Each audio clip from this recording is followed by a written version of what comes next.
Yeah, thanks a lot for the invite and thanks a lot for this nice introduction. Welcome everyone. So I'm Gözde Gül Şahin. I'm a computer scientist. I'm not a social scientist. I don't know much about social sciences actually. So I don't want to embarrass myself by stating facts about things that I don't know. So please stop me whenever I claim something that is not right about social sciences. Okay, so today I will try to talk about our, let's say, efforts on building more fair NLP models and basically what the problems are. So the target audience is basically any student with basic knowledge of linear algebra. So who knows cosine similarity?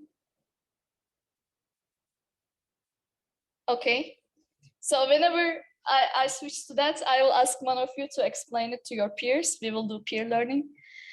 Who knows what PCA is? Principal component analysis. Okay, great. Vector addition and subtraction, I think we already know. Okay, we are good. So first I will give you like a brief introduction and background, and then we're gonna talk about some techniques to measure the bias in NLP models. And then I will talk about some common ways to mitigate bias, like the efforts to mitigate bias. I'm not claiming we have solved it yet. So this is like an open research problem. And then I will try to summarize and talk about like what we can do to build a more fair NLP model altogether. Okay, so the learning goal of today is to understand this bias problem. So I'm going to specifically talk about NLP, but of course it's not specific to NLP. It occurs anywhere in any large model. It can be like visual model or visual language model, and like any model that is trained on large corpora or large videos corpora. Okay, then I hope at the end of the day you will know some common ways to measure the bias in that type of models and learn a few things about how to remove them.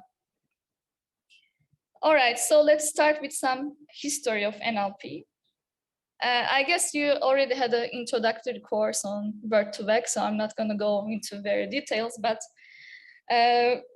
let's say in 2014, we were using the static embeddings, and the most common ones were like word2vec and Glow, and we were using like task-specific models. Basically, you had one vector that is associated with one word, doesn't matter the context. And then we were building specific model for named entity recognition, another model for sentiment analysis, and so on. So we were using the sequence-to-sequence architectures, basically like LSTM variants. So the basic idea of the word2vec is it actually uses this hypothesis from J.R. Firth from 1957, and it is, you shall know a word by the company it keeps. So basically, I just want to use the context of word W to build up a representation for the word W. Let's say I have the dog chases the cat, the dog follows the cat, the dog hunts the cat. So all these three words have the same context. And then using this hypothesis, I'm going to say they should have a similar representation because they are used in similar context. That's the whole idea of any language model, basically.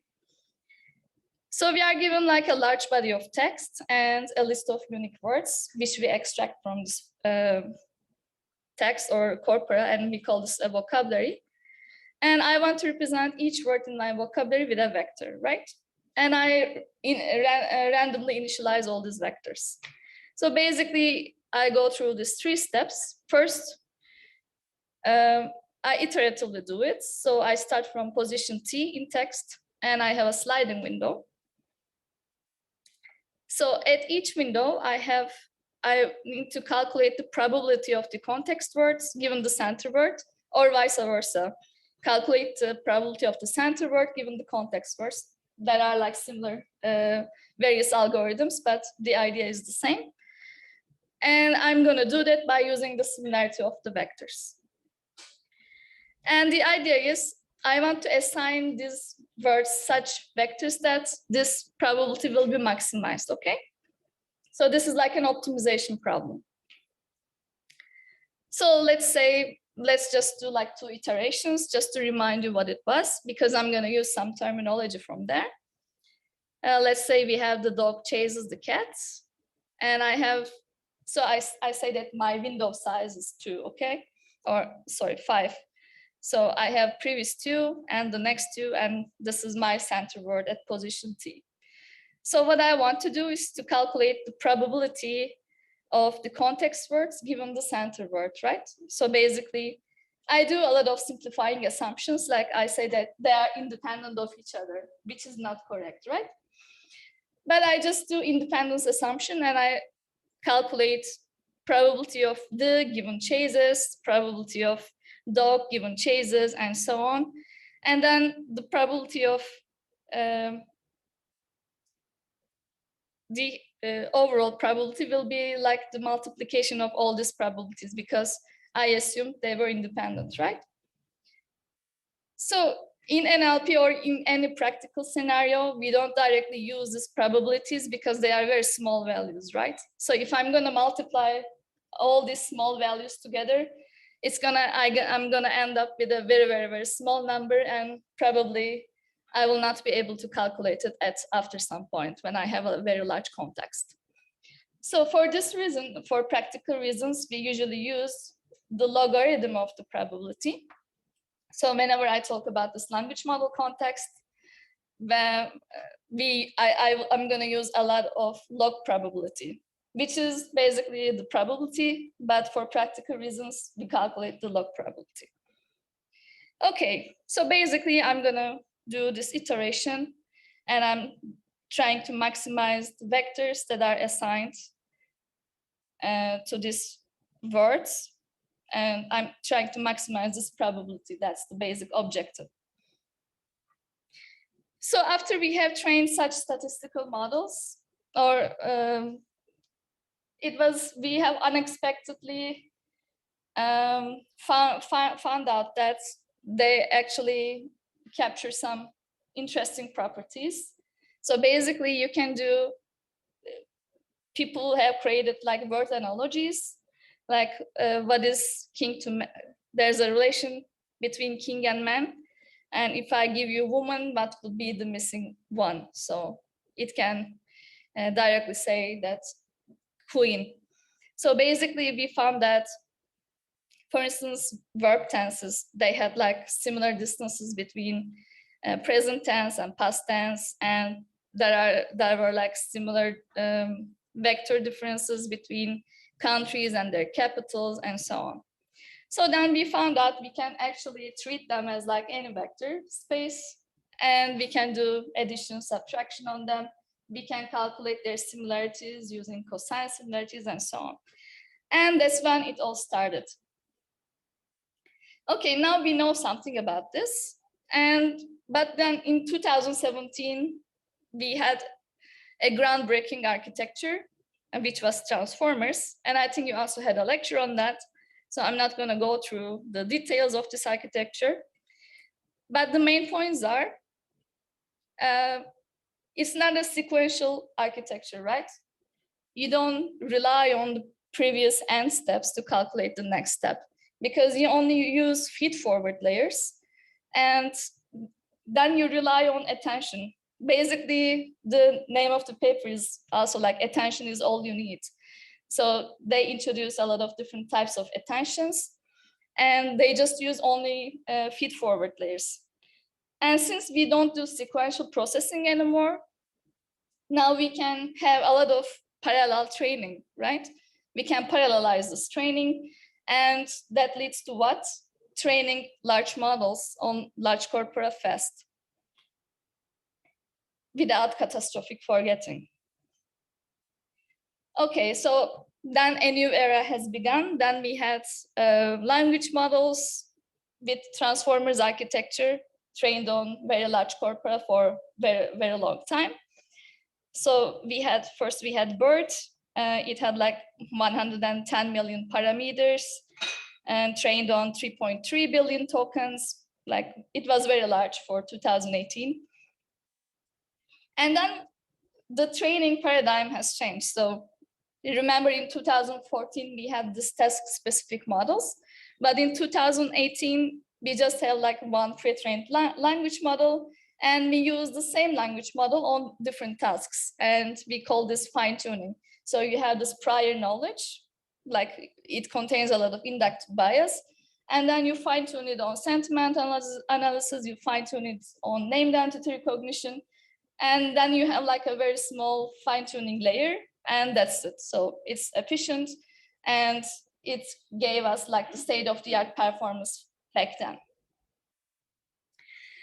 So I will refer to that kind of embeddings as contextualized embeddings. And what's the difference between static and contextualized embeddings? So I'm not going to talk about like what is the objective of BERT, because it's going to take a lot of time.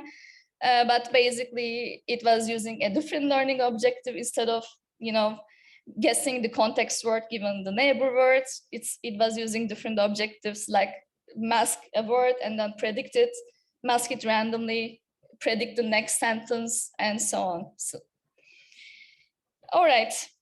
So that gave us this contextualized embeddings, what we call as contextualized embeddings. And what does that mean? So let's say we have two sentences. Students love their new NLP book, and students book a dorm room for the summer school. So if you use a static embedding, you will have the same vector for the book here and for the book here, right? But they are like different words. But if you use a contextualized embedding, then you will have a different vector for each of this book, depending on the context. And that was like the main cause of getting like the state-of-the-art performance on different tasks because of this advancement. All right, so finally, after BERT in 2020, the game has become like scaling up, and then we have like scaling laws, and it's still like a question, if we scale it up enough, are we gonna have like artificial general intelligence? Is it gonna emerge? We don't know yet, but there are like different evaluation benchmarks that is trying to figure that out. Okay, then after that we had like even larger model with 175 billion parameters, 500 billion tokens, and it costed like $3 million or $4 million. I cannot even, you know, comprehend how much it costs, but it costed a lot, and that's why it's like in industry, it's not open. We don't have open access to it. But you can of course ask for access, and if they think you are worthy of their nice model, then they will give it to you, and the model which is trained on your own data, right? And similarly for the code, so they have also like Codex, which is used in GitHub Copilot, trained on GitHub open repos, and now it's not going to be free anymore. Okay, anyway, that's another topic. But I just want to mention also, they don't give access to people from certain countries. For instance, I have an Iranian friend, like student intern, and he can't have access because they require a phone number to send you SMS. And if you are from Iran, you're not gonna get an SMS. So that's the thing. So he uses GPT-3 with my mother's cell phone number. Anyways, yes.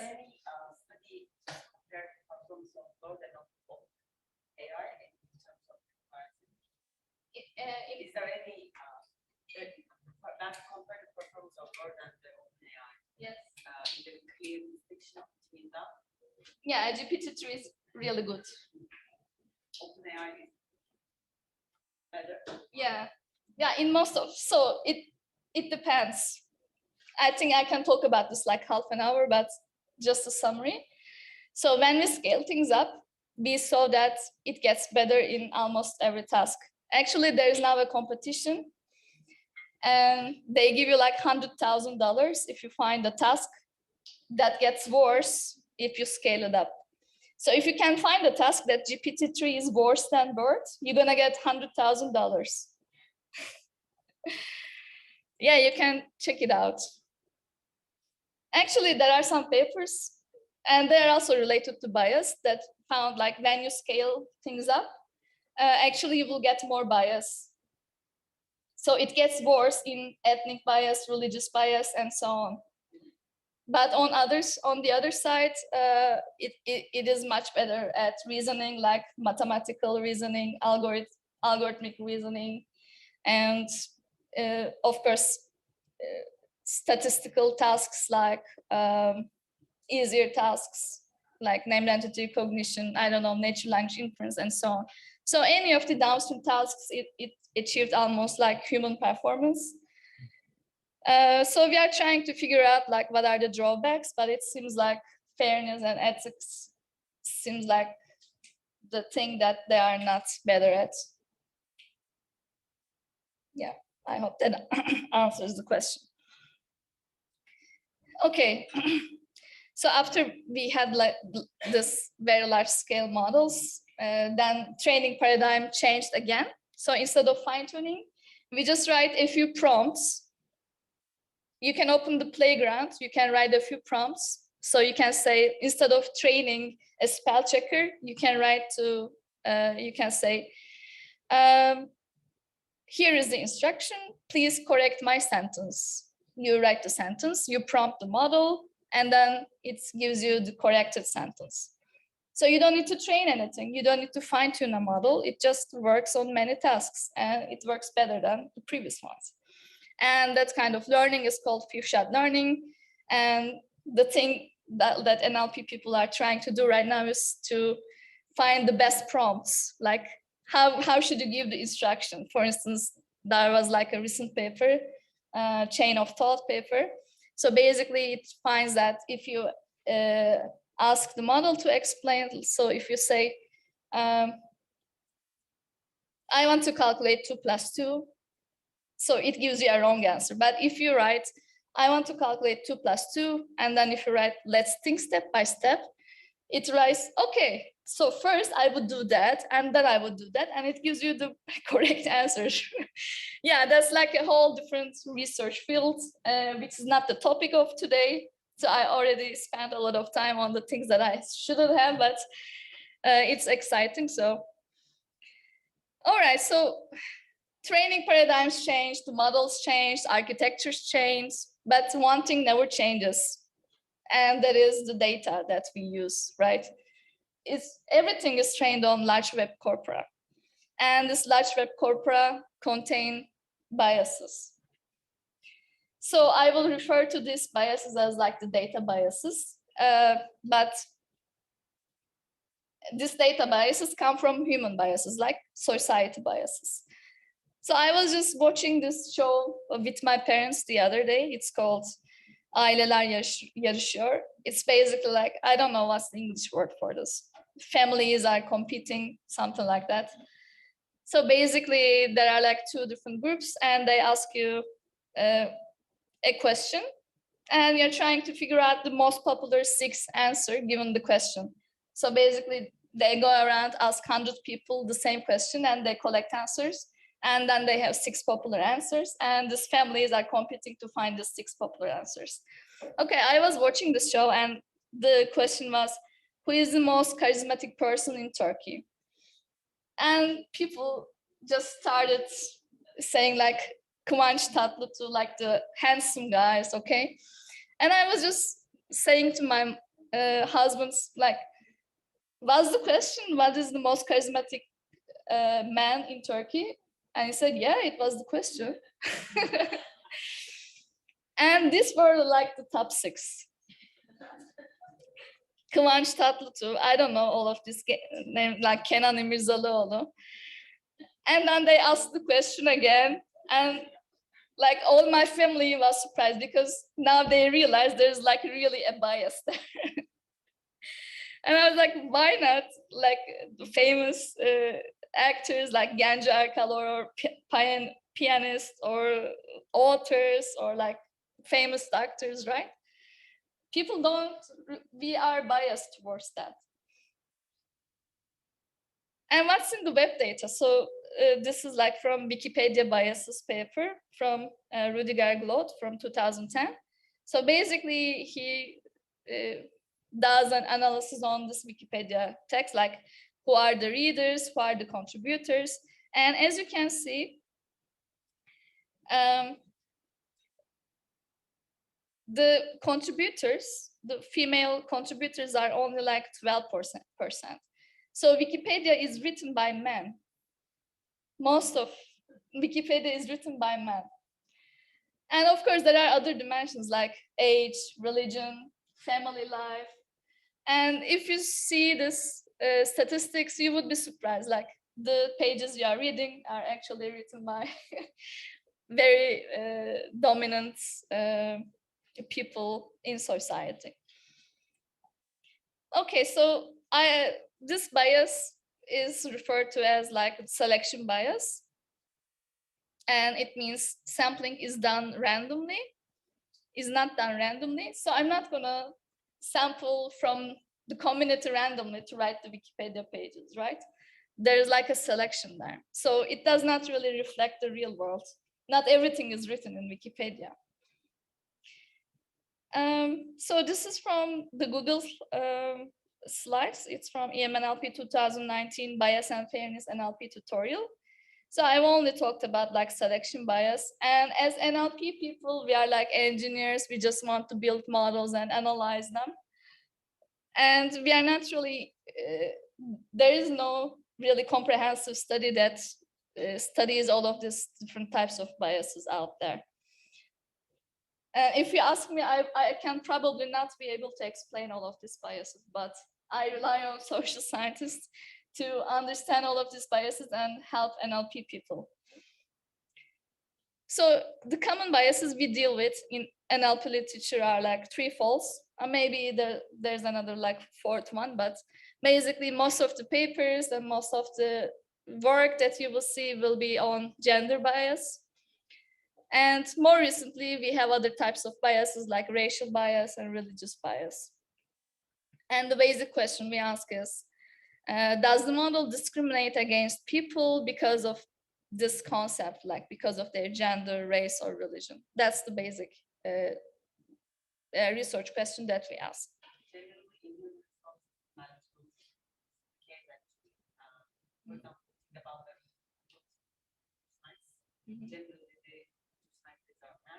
And they collect the data and then they select according to the there's a very consistent terms of that models are very selected. But this one goes in sample, there is no such more definition of categories. Yeah. And that leads to what? Unfair selection. Unfair selection. So that you will give Yeah, that's one of the applications of such models, for instance. All right, any questions so far before I move on to the next one? No. Okay. So let's talk about some ways to measure bias. So let's say we have trained our model, whatever model we had on this large web corpora. So basically how you're gonna evaluate your model is twofold. You're gonna either do an intrinsic evaluation, which means you just get your embeddings, your vectors, and does some evaluation directly on these vectors. And second option is to do extrinsic evaluation, which means you're gonna get your vectors, you're gonna apply them on a downstream task, like sentiment analysis, I don't know, natural language inference, question answering, dialogue agents, whatever, and then test the performance of that downstream task. So most of the techniques, bias measurement techniques, are intrinsic evaluation techniques. And the most popular one is called word embedding association test, okay? So I think that's like the most important technique that you're gonna see today, because it's used in almost all papers and you're gonna see this a lot. So it's called WEAT.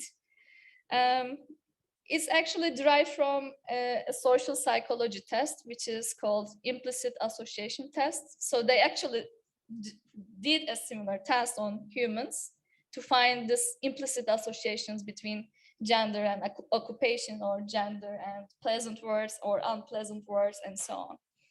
And then Aylin Çalışkan just got this idea and she said, okay, I'm going to apply it to word embeddings and see if there's any implicit bias on these word embeddings. Okay, that's the simple idea.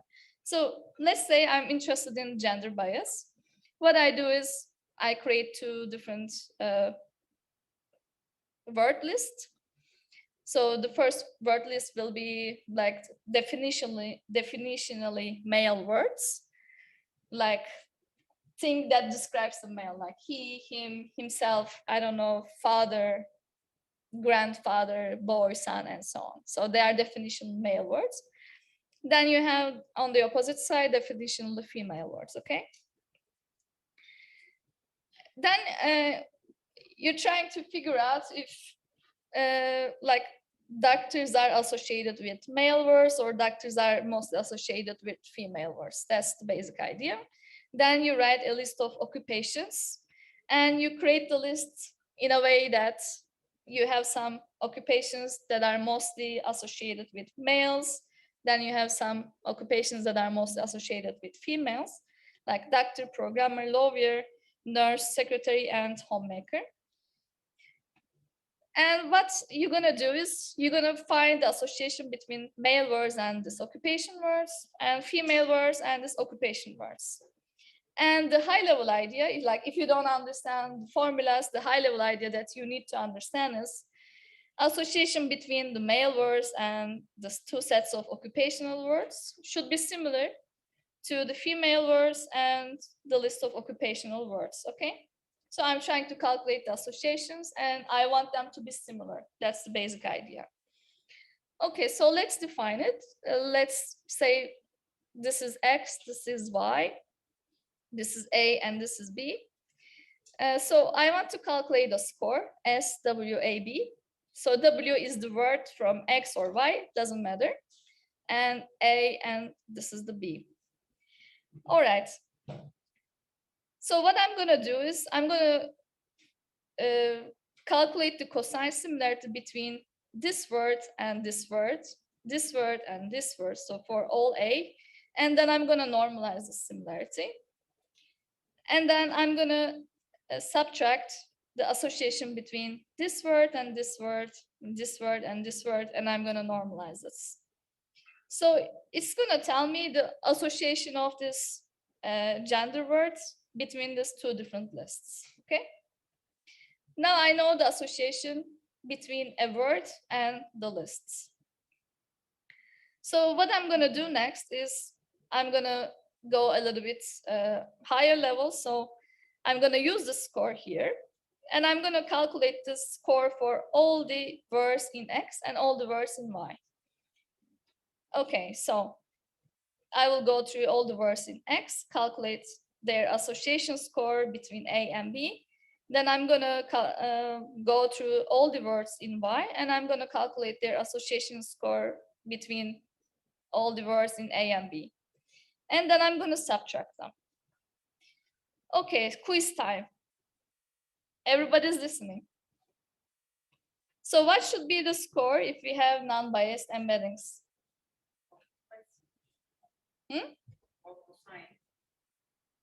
This score. So let's say I'm using like fair embeddings. And if I'm using fair embeddings, I'm calculating the score. I'm using fair embeddings. What should be the score for the most fair embedding? 0. Yes, 0.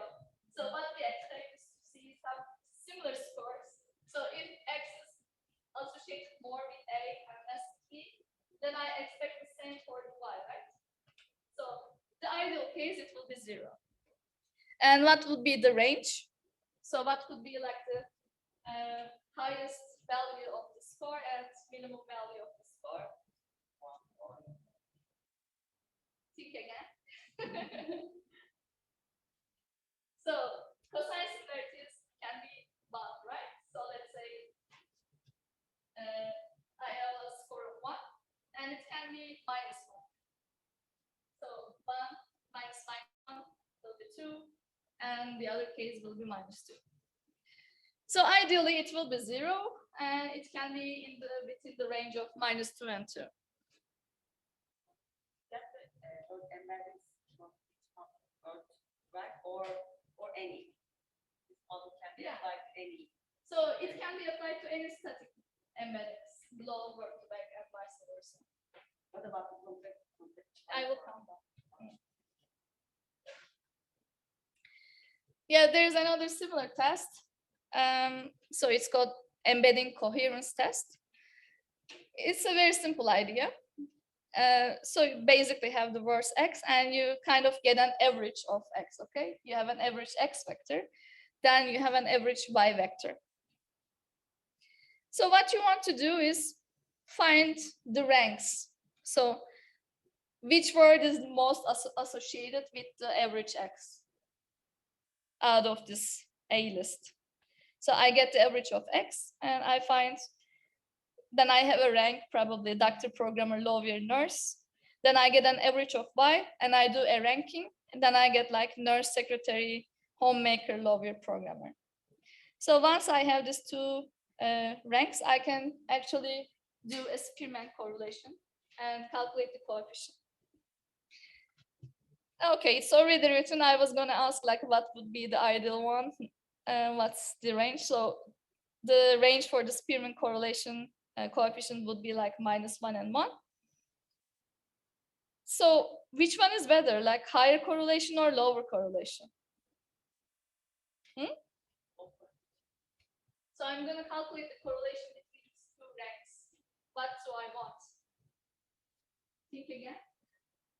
I don't know how to correlate too much. So this is the rank. So for x, I have doctor, lawyer, something. And for y, I also want to have doctor, lawyer, and something. So I want to have higher correlation, right? I don't want different rankings. I want similar rankings.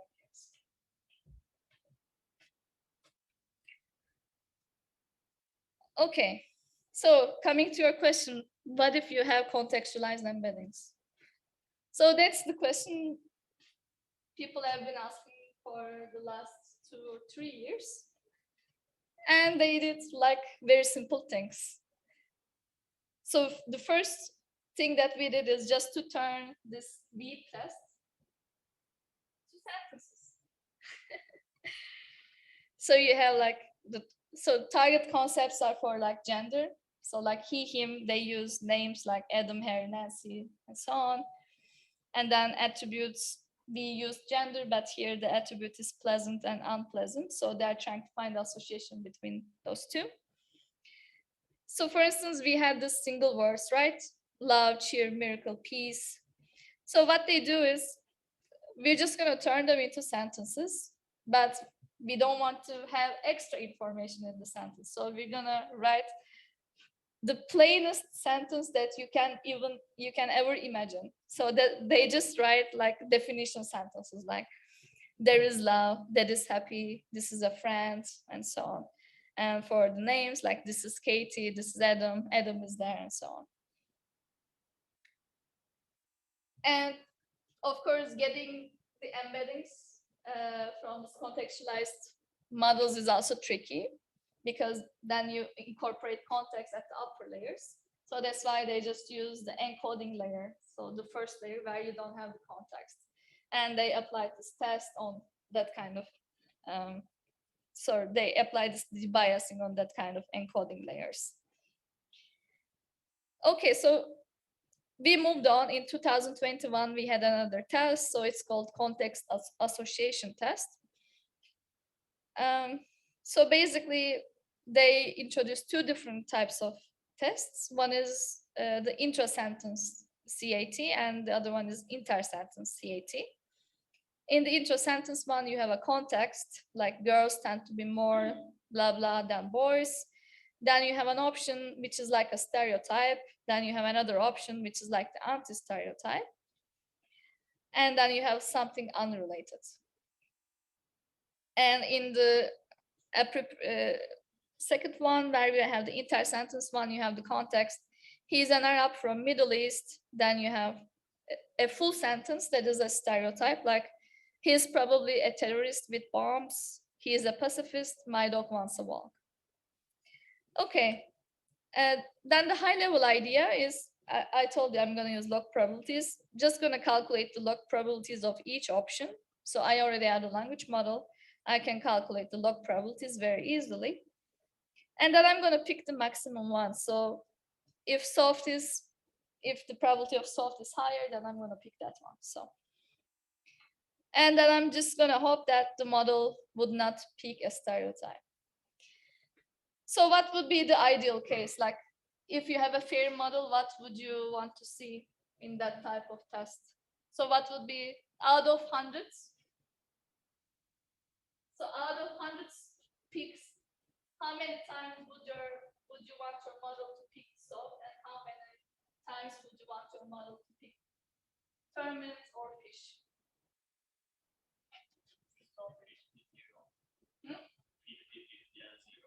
Yes, exactly. So this is so when we are removing biases, one of the things that you need to be careful is not to remove the important information, right? Because there are also important information like mothers give birth, I don't know, things like that, like physical attributes. You don't want to remove that valuable information. So that's why we also want to test their language modeling capacities, and that's why they have this unrelated option here. But exactly, we want, for a fair model, we want 50-50, and then for this 0. Very good. Okay, so finally, another one is like a very similar idea, but the problem with that is I didn't really talk about like how they created the data, but it was like constructed in a semi-automatic way. So they are not very natural sentences. And then people have complained about it. They said, we need natural sentences. These are like very synthetic. And they did a very large scale crowdsourcing study. And they created this CRO-S pairs large crowdsourced data, which costed a lot and which took a lot of time. So as you can see, they cover many different types of biases. This time it's not just gender, race, but they have like age. So this is new, and disability, physical appearance, socioeconomic status, and so on. So the idea is very simple. You do very minimal changes between two sentences, okay? And one should be stereotypic and one should be anti-stereotypic. So for instance, for race, I have, you are just like all the other African-American voodoo women practicing bit mambo jumbo nonsense. And then we have the non-typical case. We are just like all the other white American voodoo women practicing with mambo jumbo nonsense. So now we have created this data set. And how are you gonna measure if the model is biased? So what they do is they have this full sentence, and this is for masked language models like BERT. So you don't change the words, the minimal words that you want in your sentence, and you're just trying to calculate the probability of the full sentence, okay? So basically, first you mask the second token, calculate the log probability, then you mask the third one, you calculate the log probability of this, and so on. And then you just sum it all. So you're gonna do it for the first sentence, and then you're gonna do it for the second sentence. And what you want is to have like 50-50, right? So the idea is very similar. They also calculate only log probabilities of these sentences. And they say for a fair model, it should be 50-50. Okay, so finally, I'm going to talk about some extrinsic evaluation. So let's remember what that was. So far, we have directly worked on the vectors themselves, directly worked on the language models. And this time, I'm going to take this embeddings and I'm going to apply it to a downstream task. Then I'm going to measure the performance of this downstream task. So one of the popular downstream tasks that we use for that kind of bias measurement is called natural language inference. And let's say the idea is very simple. You have a premise, then you have a hypothesis. Like premise is, let's think of something simple, like if the premise is two boys are standing in the park, and then you have a hypothesis, two boys are standing. Then you say the premise entails the hypothesis, or the premise contradicts with the hypothesis. That was the general task setup. Actually, people have used this setup to measure many different things like cognitive abilities, reasoning abilities, and so on. But this time, they're just going to use the same task setup, and they're going to measure the bias embedded in this, captured in this embedding. So basically, what they do is they create a premise and a hypothesis, like they are similar ones, like a doctor bought a bagel, and then you have a hypothesis, a woman bought a bagel. And then the model has to pick neutral, entailment, and contradiction. And what they find is 91% of the time, the model chooses this as a contradiction. And then you write like a doctor bought a bagel, a man bought a bagel, and then it says, yeah, it entails 87%. So that's basically the task setup. There are many more different downstream task applications. So you can get different embeddings and apply them on generation tasks, for instance, and coreference resolution. So coreference resolution is another popular one. If I say a doctor bought a bagel, and then in the next sentence, he also bought a coffee with it, and then I need to connect this he to the doctor, right? And if the sentence is she also bought a coffee with it, then I'm trying to measure the capacity of the model if it can actually connect she with the doctor. So that's called coreference resolution, and that's another popular task for that kind of problems. Okay, so I'm at the end of this measuring bias thing. I think I covered many of the popular ones and the most recent ones. But I want to give you this link. It's from UCLA NLP group, and they keep like an updated list of papers on any topic that is related to fairness and bias. So they update it like every week or so. So if you are interested in that topic, you should definitely check this GitHub repo and see if there are any new measurement techniques, if there are any new surveys or so. All right, any questions so far? Yes. What's your name? La. Yes. I have a question from the application side, like computer science. But for example, when I I have a data set and I use Word to drive the word embeddings. Do I need to conduct a bias test of my word embeddings, or I should just cite the papers measuring the word performance in terms of fail bias, which way recommended for social science, like just the applicate, again, they are just apply these tools. And of course, if you are, of course, for example, in H analysis, I know that they create their databases. The methods can be used, and it's very interesting, by the way. But normally, when I conduct a scientific, I drive the can I use these methods for my research? So I'm going to talk about a few mitigation techniques, like how to remove these biases. And there are like a couple of models out there. So you can, if you search for like debiased word or debiased GPT-2, you can find them. But I of course recommend you to be cautious, because whenever you debias a model, you might also lose some important information. So that's why whenever you come up with a new debiasing technique, you also measure the performance on other downstream tasks to make sure that the performance is not dropping. So whenever you are picking a model and you are concerned about this issue, you also need to check their performance on benchmarks like Google, for instance. Of course, this is for English. For Turkish, if you are working in Turkish, I think we can talk in the break, because it's like off topic right now. But there are also some more.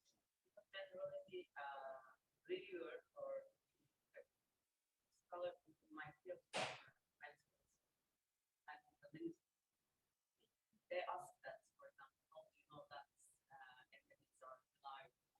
And so that maybe as a researcher, when I write a paper, I should cite a paper just showing the bird is there, for example, how much the bird is fair, or something like that. The best case would be justify my research by recording.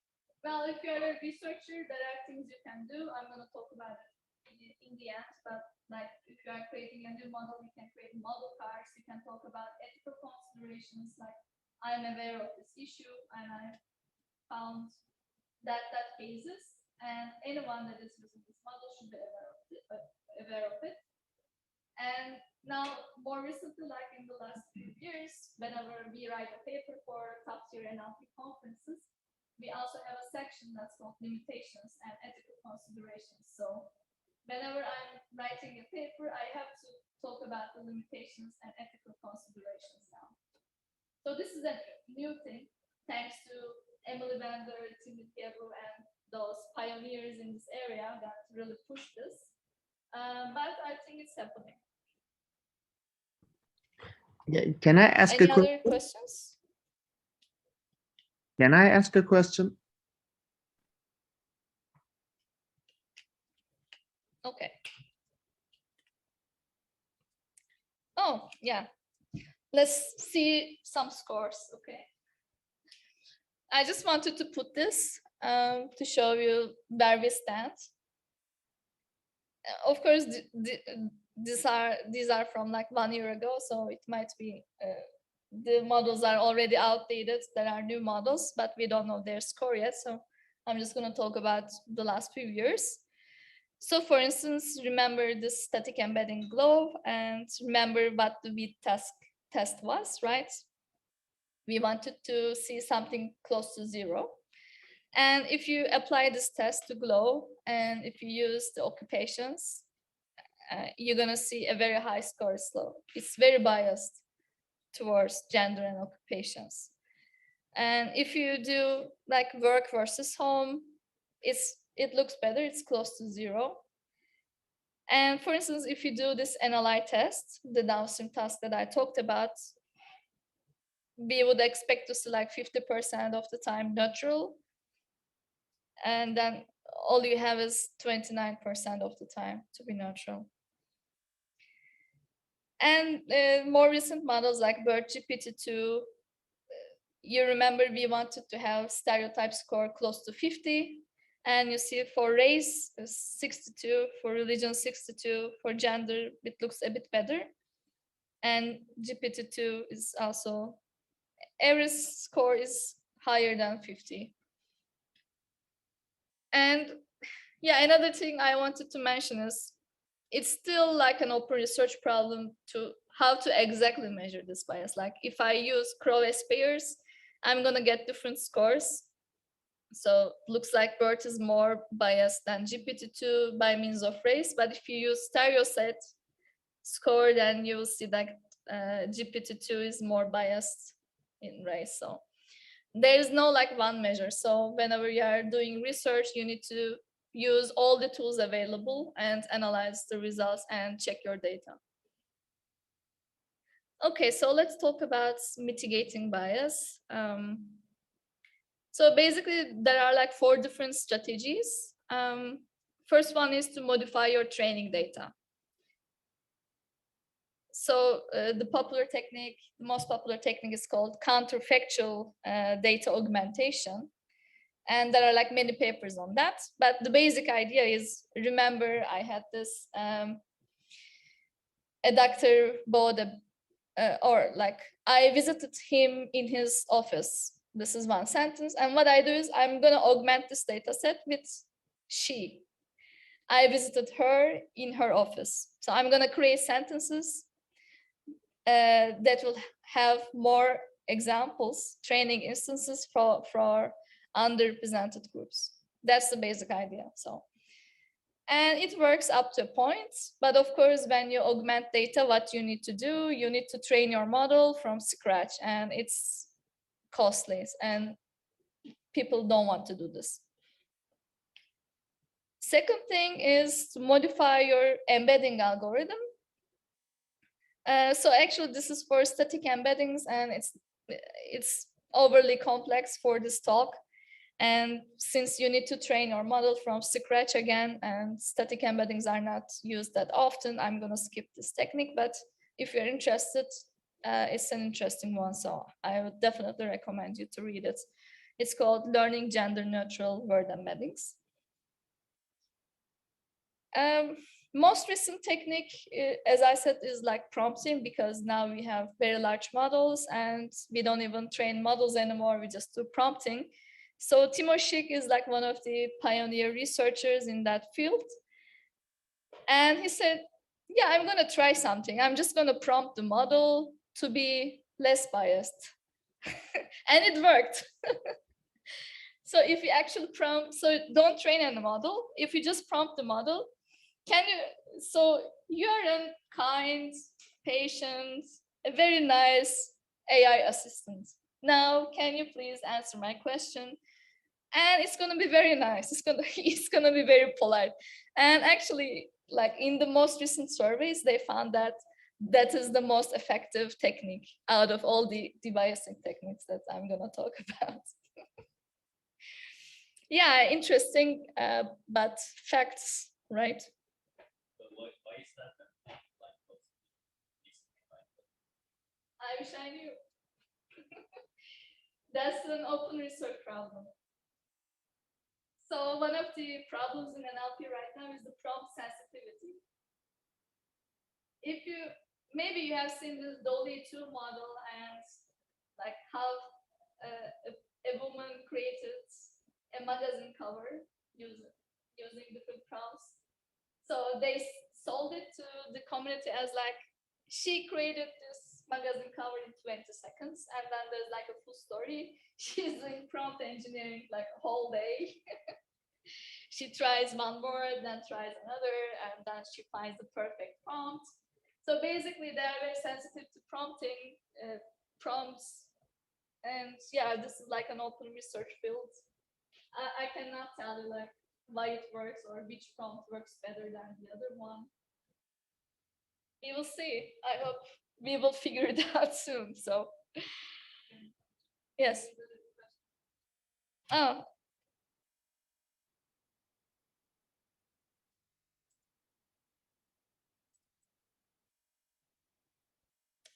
No.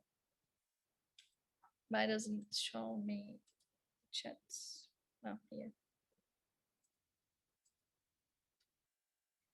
Critical sociologists state that gender is not a binary identity, yeah, but is more like a spectrum, definitely.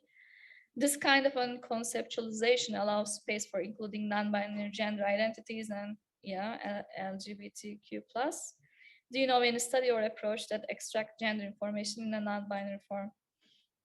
Yeah, this is one of the topics that has been discussed recently. So I think they have the sexual orientation thing here. That doesn't cover it like 100%. I cannot tell it at the top of my head, unfortunately, but I know there is some study because I've seen it like yesterday. I can send it to you.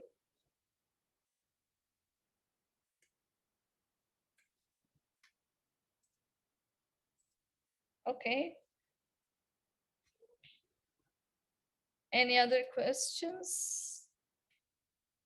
What kind of roadmap would you suggest for our Turkish language studies? Is there a library or resource that we can use for expressions from Old Turkish, Ottoman Turkish, mixed with other languages or social media jargon? Yeah, I would recommend you to check TDD AI. I'm writing. That's like the most comprehensive platform you would find for Turkish NLP, and there's also E2 NLP group. And they also do a lot of normalization of social media text. So there's like they have an API, but you need a key for that. But I don't know the latest status if they maintain the software. I'm not aware of. You should check for yourself.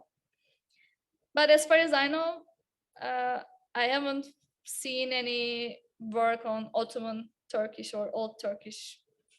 I don't know, unfortunately. Okay, I should really go and about this modifying the embedding space. Okay, so since this is like a school, I have to give you some knowledge, right? I have to give you some information, and I'm gonna do that. So the most common technique that we use is called post-hoc techniques, which means you don't need to train from scratch. You have your embedding space and you just do some post-processing on them. You reorient the space, you change the dimensions and things like that. So basically that part of the lecture is like mostly linear algebra. So if you are not familiar with linear algebra, I recommend you to sit with someone who is familiar with linear algebra and discuss with them. But just let me give you like briefly the ideas, and then we're gonna have like a hands-on session where you can play around with the models. Okay, so basically the post-hoc methods consist of two steps. The first step is you first find a subspace for the concept. So if I'm dealing with gender, I want to find the gender dimension in my embedding space, okay? And then I'm gonna use this dimension or the subspace, and I want to transform the whole embedding space or a part of the embedding space based on this information. And what do I want? I want my embeddings to be still useful on downstream tasks, but I want my embeddings to be concept neutral. Like occupations should not be dependent on gender, for instance, right? So there are different ways to find a subspace for a concept. So the most basic one is like just to find the principal components of some gender word. So let's say you are interested in gender, you identify a word list for that gender, and then you just find the dimension, like what is the most important dimension that explains this data. That's what the principal component analysis does. So it just gives you, let's say, gender dimension. Anybody wants to explain PCA? So who said who knows PCA? Yes, Pinar, can you explain? Just like a cluster event. It clusters the latents, or like a sequence similarity, the latents version together. And no, sorry. It's not Like cluster. a reduction technique, actually. Just reduce the data into some dimensions Yes. so that the representations are. Yeah, it's also used for dimensionality reduction. Yeah. So basically, let's say you have like a 500 dimensional space, and you want to find the most important dimensions that you can project to this data. And then that's a linear algebra technique based on SVDs. So you basically calculate this eigenvalues, and then you find the principal component, like the first dimension, the most important eigenvalue for your subspace. Anyways, it doesn't matter. This is a way to find a gender or concept dimension. Another simple idea is you just get the mean of male words, you just get the mean of the female words or whatever, and then you just get the vector difference between means of groups. And then I say, okay, you normalize it, of course, and then you have this dimension again. Or you can use classification-based one. So the good thing about PCA is you don't need to separate words. You can just use a list of words. But for two means, you need like pairs of words, right? This identifies male words, this is female words, and then you need to get the difference. I have a question about PCA. Yes. Not PCA on the embeddings, and you just get whether there's a dimension just related to gender or not. Or No, first I choose the words that are related to gender. So I choose these words first. Then I do PCA on them. Because I already know they have gender information. okay, so that the evaluation bias in our data embedding beforehand, we determine the terms between the data can be biased. That's why previously we not specified. Yeah, for most of the techniques, you need a word list, yes. So that we should know that in which dimension. Yes. Well, you don't need like 100 words, but maybe 6, 7. But of course, the words you pick are gonna change the performance of the technique. So it's tricky, like the thing I showed before, like CROWS and StereoSet, you know, they do similar things, but you get different scores. So same is correct for here too. And just not your text. For example, I should get data in terms of whether there's a bias in terms of gender. So that beforehand I specify, I should specify, am I right? For example, just to get, I don't know, for example, my question and my data is biased in terms of gender, whatever. So these are, I'm not picking the bias words, I'm just picking definitions. So definitions of something, like the concept. So like if we were interested in the religious bias, then I would just get like Islam and all the other religions, and then that would be my list. So they don't have to be biased, they are the definitions. Of course, this is just to find the subspace.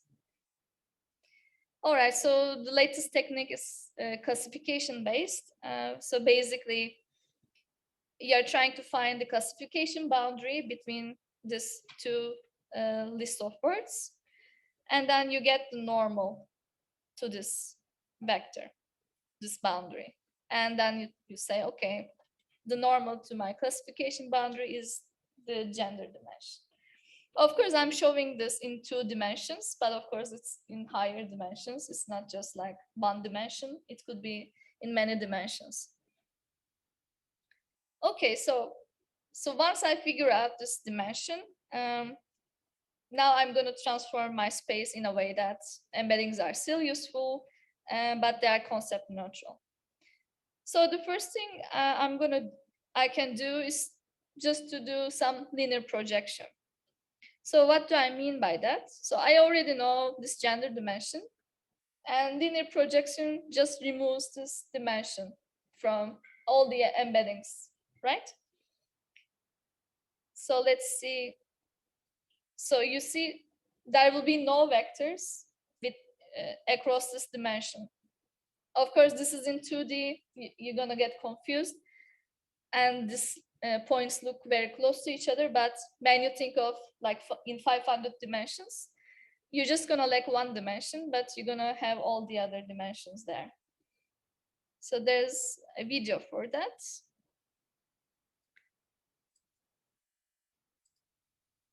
Okay, so I use this words like she, woman, he, man to calculate my gender dimension first.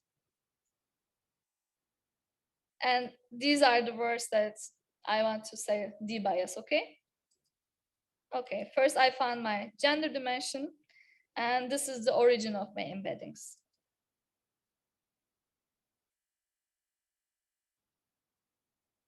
So I'm just gonna project at them. You see what happens? Wait.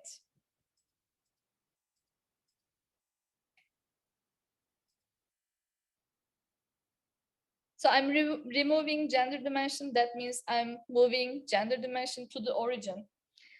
And then I'm projecting to this 2 dimensions again after I remove it. And that's how it looks. You see? This woman and he, she looks close to each other. Of course, you can still see the problems, right? Nurse and receptionist are still close to each other. Mathematics scientists still lies close to each other, and so on. Actually, there's a paper, it's called Lipstick on a Pig, and that refers to what we do here. You can, even if you put a lipstick on a pig, it's still a pig. Okay. So the idea is you can use any of the debiasing techniques, but there will be still some implicit biases there. So maybe you won't see this gender dimension close to each other, but you will still see nurse and receptionist close to each other, right? So that's the most basic technique you can do. It's linear projection. By the way, the slides are from AAAI 2021 bias mitigation tutorial. They just did an amazing job just visualizing and giving us a tool to play around with these ideas, and that's why I just used it. Okay, so this is like the most popular technique. It's again from actually a Turkish scholar, Tolga Bölükbaşı. It's from 2016. And the method is called hard biasing. So it's a bit different, but it still uses the basic ideas that we just discussed. So here you have like different clusters of words. First you say that I don't want to change embedding so much. I just want them to be useful. So I say, I just want to leave the points as they are. I'm not gonna play with them. And then I'm picking 2 words for the concept. So like one is herself, one is himself, some gender words. And I'm gonna say that I need to have the dimension between these words. So I want to equalize the space so that I have on the one side of the gender dimension, I have male, on the other side of the dimension, I have female. And then they pick which words to debias. So they don't debias everything, they only debias a subset of words, okay? And of course, before you start debiasing, first you need to find your subspace. So here they find this direction of bias. So you can use PCA or 2 means or any of the methods that we discussed. You can use any of them here. Okay, so what you do is, first you found this gender dimension, and then I'm gonna, in a very controlled way, move these points across these dimensions. So that's called equalization. So at one side of this y-axis, I'm gonna have male. At the other side, I'm gonna have X. And then I want the words to be debiased to lie in the middle of it. So neither being male or female. That's the whole idea. And by not changing these words, I'm making sure that I'm not getting rid of this useful information. So that was the basic motivation of this paper. Let's see a video of this. Okay, first I identify this gender dimension.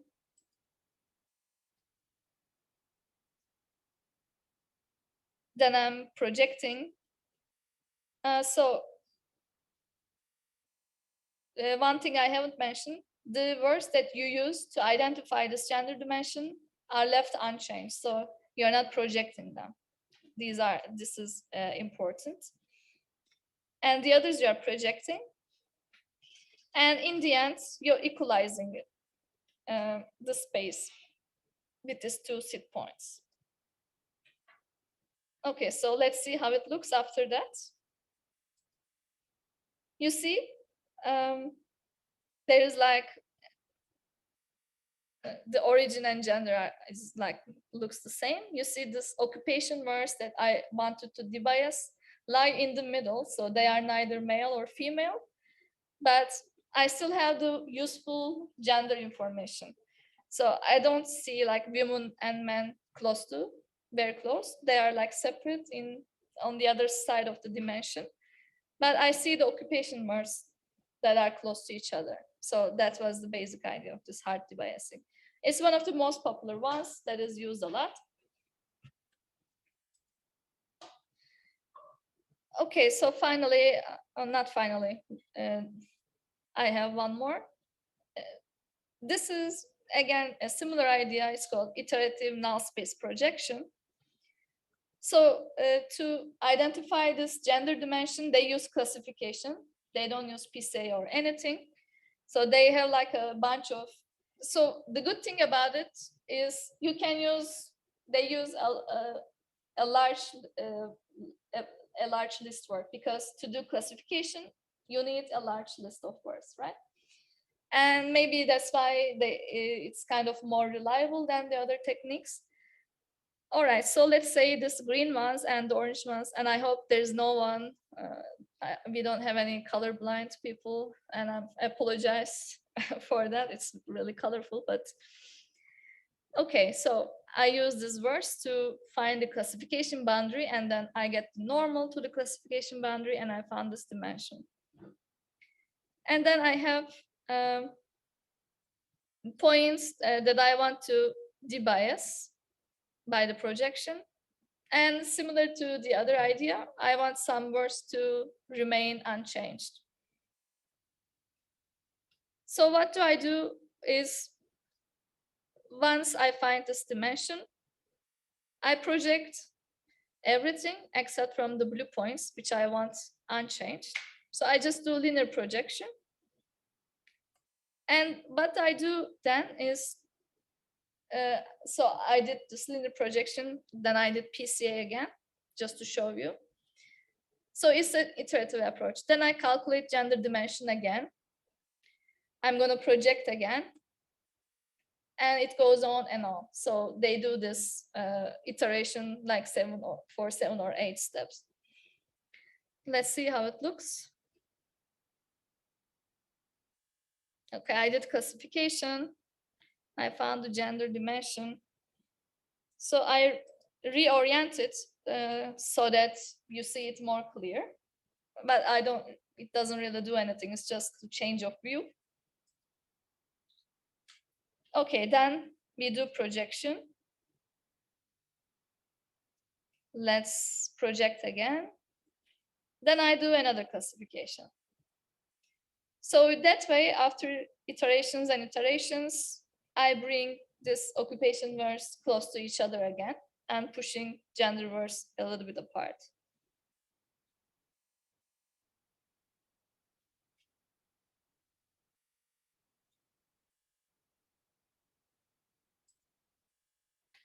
Okay, so the final technique is called orthogonal subspace correction, and rectification is called OSCAR. The idea is a little bit different. So I will just tell you the basic idea. Again, you have this gender dimension. And the basic idea is, if you want things to be unrelated in linear algebra, what do? The vectors should be orthogonal to each other, right? So that's what they're trying to do. They say occupations are not related to gender, so that's why occupation vector should be orthogonal to the gender vector. That's the basic idea.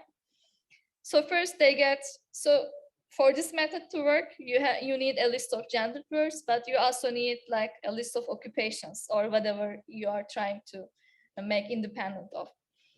And then you calculate this occupation vector. Okay. Yeah, so we identify these two concept subspaces to rectify. And then what do I want? I want to move the occupation dimension to here, right? So I calculate this transformation. So first I orthogonalize the subspace, V1 and V2.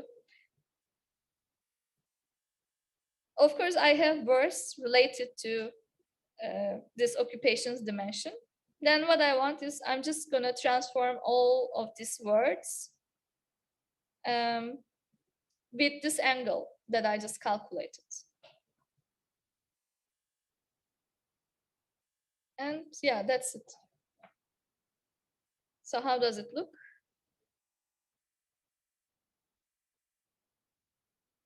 I calculate this gender and occupation dimension, then I rectify it. And then I'm gonna move, yeah, it's just projecting. Then I just moved the words with the same angle. Okay, so let's take a look at some results, which debiasing method works better maybe. So for the globe, we have linear projection, hard debiasing, and iterative null space projection, and Oscar. So for instance, with occupations, it reduces bias to 0.2 Oscar, and INLP and HT is close to that. And for instance, with the other one, INLP works better. Like this is, of course, a whole analysis study, like which technique works better for which biases, or are we sure that we are actually doing debiasing and so on. Yeah, similarly for the NLI, for instance, you have INLP that brings the scores close to 50 now.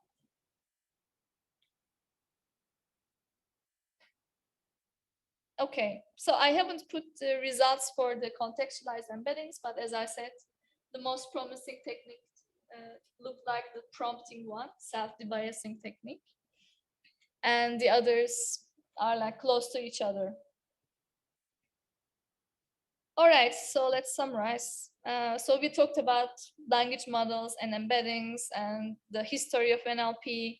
Then we have talked a little bit of bias measuring for different types of embeddings and like the recent data sets people came up with. And then we have talked about some ways to mitigate bias, but then we focused on like post-hoc methods to mitigate bias. Okay, so what to do? So how can you help to build a more fair NLP world? So I'm assuming you're going to do some research on that. So what we want from researchers is to understand your data, not just blindly use it. Take a look at it, see what it contains, okay? The pre-processing and does magic. So that's the first thing you should do. And of course, if you're gonna release a data set, release it responsibly, create a data sheet like what it contains, what kind of biases it might contain, have you done some statistical analysis and so on. And the same for the models. You should release the models responsibly. So as I mentioned to Pınar earlier, right now when we are writing papers for top tier NLP conferences, we have like a whole subsection that where we talk about ethical considerations, intended usage, what is the hyperparameters, can people actually reproduce what I just mentioned, and what are the limitations of my model, and so on. So this is happening. I'm hopeful about that, but unfortunately it is like forced. If you don't write the subsections, your paper will not get into the venue, and that's why people are kind of forced to write them. But I think it's gonna become a habit, and also one of the largest open source NLP libraries like Hugging Face, they have like Margaret Mitchell, and she's also one of the pioneers in that. So she's very careful about creating model cards, data sheets, and releasing everything responsibly and releasing everything open source. So I'm hopeful about NLP. And not to mention, but all of the conference papers are open access, so we are not writing to Springer or any other journals that we pay. So I'm happy that I'm an NLP researcher, actually. All right, so some suggested readings. So I've used some material from tutorials. So like bias and fairness in NLP, it was a tutorial at EMNLP 2019, and AAAI to 2021, I used a visual tour of bias mitigation techniques for word representations. I talked about this awesome resource. It's maintained by the students who are doing PhD on this, so it's going to be up to date all the time. You can check it. If you haven't watched yet, you can watch Coded Bias in Netflix. I wouldn't recommend Netflix videos to you, but it's a good one, so you can watch it. You can also watch the keynote by Kate Crawford at NERPS 2017. And there are a lot of tools out there. You can just do some hands-on experience. You can get some hands-on experience. So for instance, this is from McGill NLP group. It's just from a few months ago, they released this bias bench. They have all the data and they have all the code for large-scale bias experiments. So if you want to try stereo set on BERT GPT-2, if you want to try BERT plus self-debiasing prompting technique to debias BERT, it's all there. All the experiments are there in Python code. So please go to this repo, and they even released the batch scripts that they have run on the servers. So everything is out there, everything is open source. Yeah, so the name of the paper is an empirical survey of the effectiveness of debiasing techniques for pre-trained language models. We also have LNLP. They have a fairness module. So it's like one of the popular libraries in NLP as well. You just do pip install LNLP and then LNLP.fairness, and they have like fairness metrics, fairness debiasing techniques that we have talked about. They have everything, and they have a very nice tutorial. And then I showed you some graphics, and it was using this visual bias tool, and they have the GitHub repo. And finally, there's like a small effort from, I think, one individual who released this responsibly tutorial. So you can also check that. All right, do you have any questions? Thanks for listening. I hope you learned a few things, or you're gonna remember a few things from this talk. Yeah, you can reach me by email, from Twitter, from anywhere, like I'm available.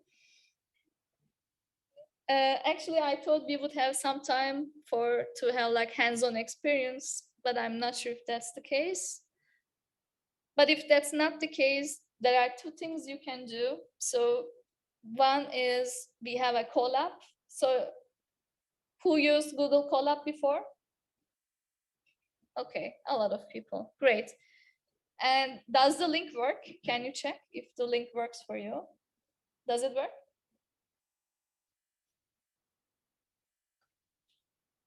The slides are here, by the way, in bias lecture notes, here in PDF. So if you go there, you should be able to click the Colab link.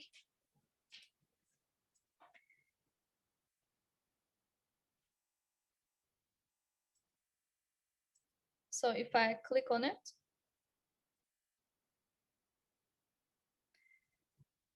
it's a great tutorial, but it would take another 2 hours for me to do it. So that's why I will leave it to you. But basically it goes back how to set this up. It uses this responsibly library. And I think you can skip this. So you can, if you're not familiar, you can start with like playing with word-to-vec embeddings. And then you can start with the gender bias. Like you can start with analogies to see. And Then it talks about the projections. And then it talks about some like hard debias, but neutralizing, equalizing. Neutralizing is like linear projection, and so on. Yeah, so they have all the weak tests and implicit association. Hmm?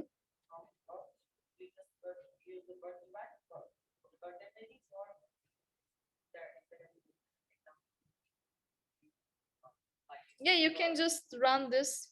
I don't know, but if they have Glow or any other thing, but I think they.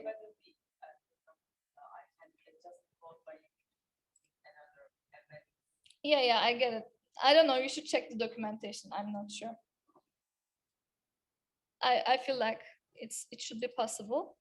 Yeah, another thing is, so you can go to this GitHub, and I just wrote the installation requirements. Yeah, a question? Yeah, but not related to that. So Okay. yeah, so thank you very much for your talk. So maybe I should finish this and Yeah. yeah, okay. Okay, so this is just to set up this visual tool. These are the steps, and it works like this. Yeah, like that. So basically you can select an algorithm like linear projection, and you can select like subspace method, let's say PCA, and you can get some example word lists, and you can go step by step and see what happens. Yeah, it's an amazing visualization tool. So I recommend you to play around with this visualization tool and also check the responsibly library. I think you can also experiment. So at the end of this responsibly tutorial, there's a homework here. It says your turn. So you're gonna get some embeddings. So you're gonna, for instance, experiment with racial bias. You're gonna write your own weed test, for instance, and then you're gonna apply some embeddings on a downstream task. And in this case, it's sentiment analysis. They have data and everything. Yeah, so I recommend that you go through it. And I will probably walk around in the afternoon when I have time. And if you have any questions, and for your projects, you can use this CROW-S paired evaluation set. You can use stereo set. They are the largest data sets I know about these biases. Okay, I guess I will stop and I can get your questions. Yes. Yeah. What's your name? Can you introduce yourself? Yeah, I'm Michael. I'm a teacher at the university. Yes. And I have a more theoretical, maybe conceptual question. So the biases you now talked about are, I think, obviously the most important, but also the kind of obvious ones, like race and gender and so on. Yeah. But I'm wondering whether, like biases in general, which also spread to more latent concepts and more complex concepts than just race and gender and similar, whether that is a problem that can be fundamentally solved in a technical way, right? Because even gender biases, they change over time, and then you need to adjust it again, and race as well, and then there's way more complex biases that cannot be fixed in the end. You would need to do, I don't know, 1,000 corrections in all different ways. So I'm wondering whether, I mean, it's nice that it probably improves the things that we have right now, but whether that is a problem that can be fundamentally solved in a technical way, or whether that's a great question. I'm also concerned about that. As AI advances and the embedding spaces are not even embeddings anymore, like we can't really analyze them, we can't understand them. They are huge now. I can not even do probing on them, like to understand their chain of thought or so.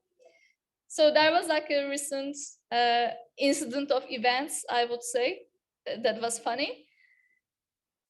Of course, we don't know how to debias GPT-3, right? Because even fine-tuning GPT-3 would require a lot of computational resources, and it's not even open to us. And yeah, it's like a huge effort. We don't know how to do it. There are like too many parameters there. We don't know which I mean, finding a gender dimension in GPT-3 is like a very open research question. So what researchers in OpenAI did, so they are also working on it, and they said, yeah, let's do prompting. And they say, okay, they were like advertising it. They say, now we create more diverse images. And for instance, if you prompt Dolly with a girl with glasses, you would see like 90% white girls, right? Maybe like more. And what they did to trick the model is they would just write girls wearing glasses, and then they just plus black or plus Asian, and then they didn't tell people like how they did it, but then people figured it out because one of the guys working there has tweeted about it. Then we said, oh, this is your debiasing technique. But yeah, I share your concerns. Thanks.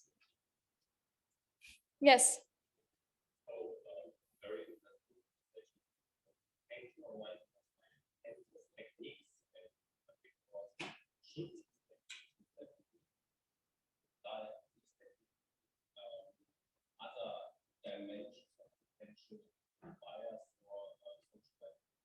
Mm-hmm.